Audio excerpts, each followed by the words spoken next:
Welcome to diplomacyindia.com. Today we are at Jalgaon, Maharashtra, which is the headquarters of Jain Irrigation, and today we will be speaking with Mr. Anil Jain, who is the Vice Chairman and CEO. So, welcome Mr. Anil Jain. Thank you.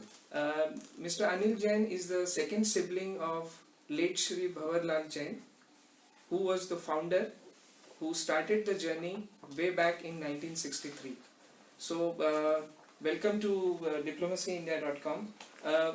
Could you share the journey of your late father who started this journey in 1963? Yes, it has been a very, I would say, interesting and eventful journey, because where my father started, all the way back in 1963, in a small village. He was born in a village about 40 kilometers from here, on the foothills of the Ajanta caves. And my grandfather was a farmer. They were a traditional farmer. And our family originally came from Rajasthan almost 100 years ago. And my father was the first man to get education, learn about what's the life and where to go. And originally he decided that he wanted to become a government gazetted officer, and he was in fact appointed almost as a deputy collector. But that time his mother told him that you should do something more than what you will just do for yourself and your family members. So why not you look at doing an activity which would not only create more value, let's say, into surroundings and other people, but also the animals, the environment. So she was a visionary in that sense, that at that time she talked about environment, and now people talk of sustainability now. And my father took that cue and decided to start the business, and he started business with hardly 7,000 rupees, which was about 3 generations of saving. And that money was kept inside the wall, it was taken out of the wall. There were no banks that time. And so that is how the journey has started, very humble beginnings. And then my father built for first 17 years of his life an agriculture input business.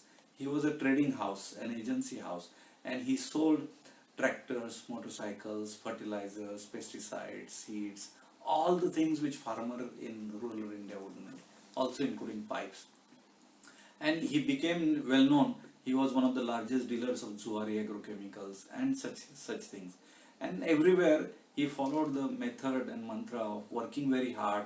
He was always maintained his integrity, his principles, never compromised on those. And from that day onwards, he always wanted to strive for excellence. Even when he was dealing as a small dealer into commodities related to agriculture, the processes he followed were as if it was a large company, very systematic and a structured way of governing and running a company. And that gave him a base where in 1978 was the first time he started getting into manufacturing. So Jalgaon is a small area which was known for banana, and there was a factory to process bananas and make a powder, but it was never successful. So he acquired that factory, which was sick, and then reconverted that to make a product called papain, where from the raw latex of papaya fruit you make a powder which is used as a proteolytic enzyme. And that was our first export product since 78. And therefore he had to master microbiology, chemistry to make that product. And that way in 1980, 2 years after that, we also started making pipes, which were the plastic pipes which were helping farmers with irrigation. And after that, we have never looked back. By 85, we became one of the largest producer and suppliers of pipes to the farmers for irrigation. But as my father was looking at this whole irrigation, then he realized that water tables are going down and farmer yields are not very good, which he had himself experienced.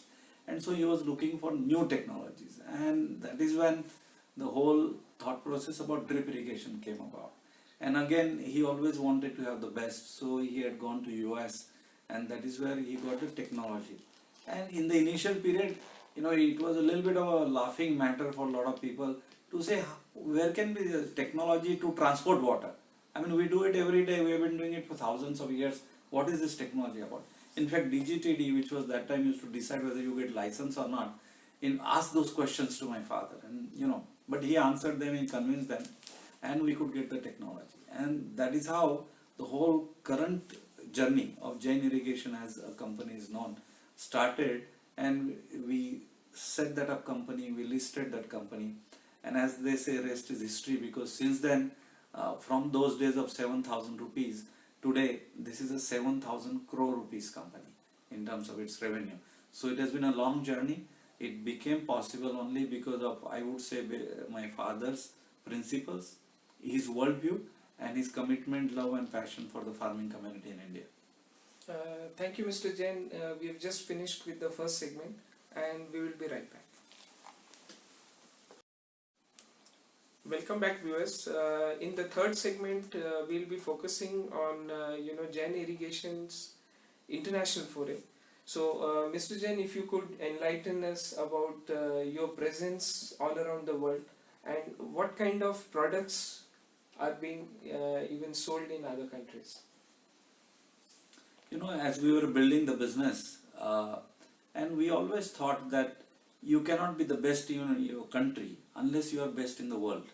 And we must learn to go and compete into the markets which are very exacting, where they demand quality, where chalta hai attitude does not work, that things will just go on, it's okay.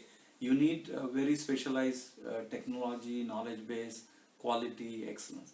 And therefore we took a mantra of quality should be way of life.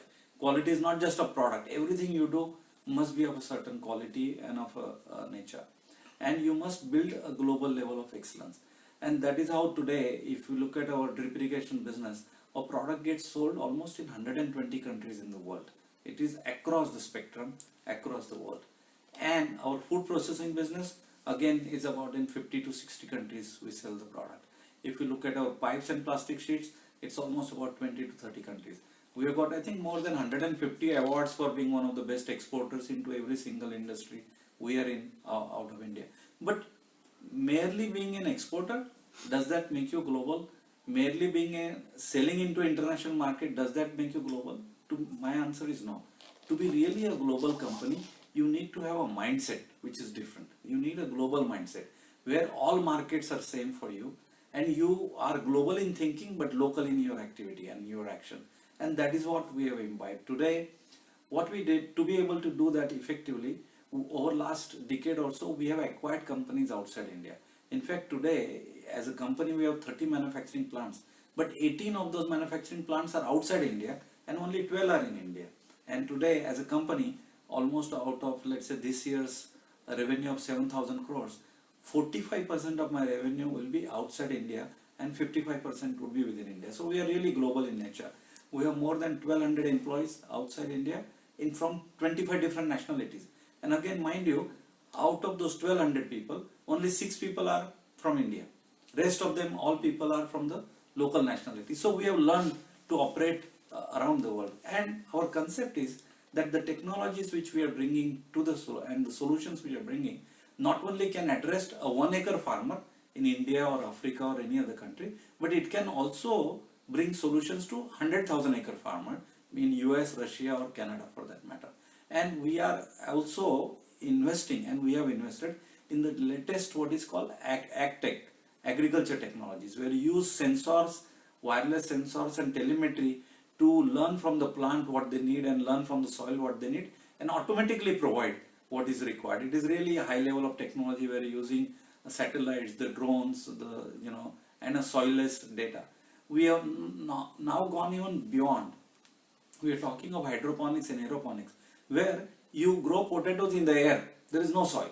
I mean, that level of technology also our company has introduced. So now, when you bring this kind of cutting edge technology, when you bring new solutions, and when you bring solutions which will create sustainable world, that is when you really become global. And in that sense, I would say, again, we are very unique that we have maintained our headquarters in Jalgaon. As my father used to say, New York branch office, but Jalgaon headquarters. And the reason, head office. And the reason he said that I should stay close to my roots. And not only that I should serve New York or like to become like New York, but I should not leave this town. And like so many people live from where they are and they make bigger cities bigger, but they don't bring their surrounding area to the next level. And that's what our company has done. So in that sense, we are a unique company which is headquartered in rural India, in a Jalgaon, in a small city, but global not only in terms of our size or our operations or our people or our products, but globally in its mindset, where we say that leave this world better than you found it.